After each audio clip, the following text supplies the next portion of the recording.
वालेकुम रहमतुल्लाहि व बरकातुहू। आप देख रहे हैं अब्दुल्ला शाह यूट्यूब चैनल।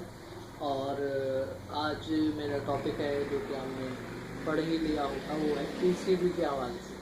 जी हाँ, पीसीबी ने जो एक अहम फैसला किया है क्रिकेट के फ्यूचर के लिए, मैं समझता हूँ वो बहुत बेहतरीन फ़ैसला है और इसको पूरी कौम को जो है वो सपोर्ट करना चाहिए।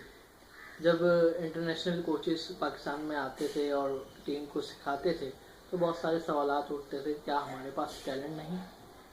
तो जी हाँ, अब पाकिस्तान में जो है वो टैलेंट आ चुका है। हालांकि पाकिस्तान में टैलेंट तो था, ये तो मैंने एक मजाक में बात की है। पीसीबी को अब नज़र आया है पाकिस्तानी चेहरा, एक नहीं दो। जी हाँ, मैं बात कर रहा हूँ मुश्ताक अहमद लेजेंड और यूनुस खान की।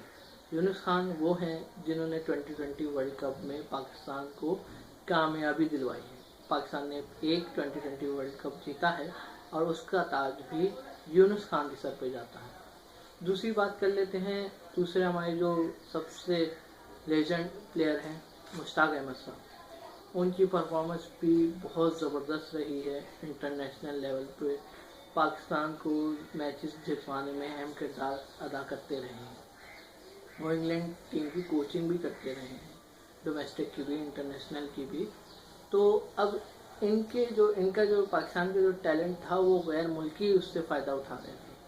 अब इससे ये हुआ कि पाकिस्तान ही जो है अपने लोगों से फ़ायदा उठाएगा अगर ये लोग सिंसियर हैं, यानी कि जो सीख रहे हैं वो अगर सिंसियर हैं तो इंशाअल्लाह ताला पाकिस्तान के अंदर एक मस्बत क्रिकेट जो है वो आएगी।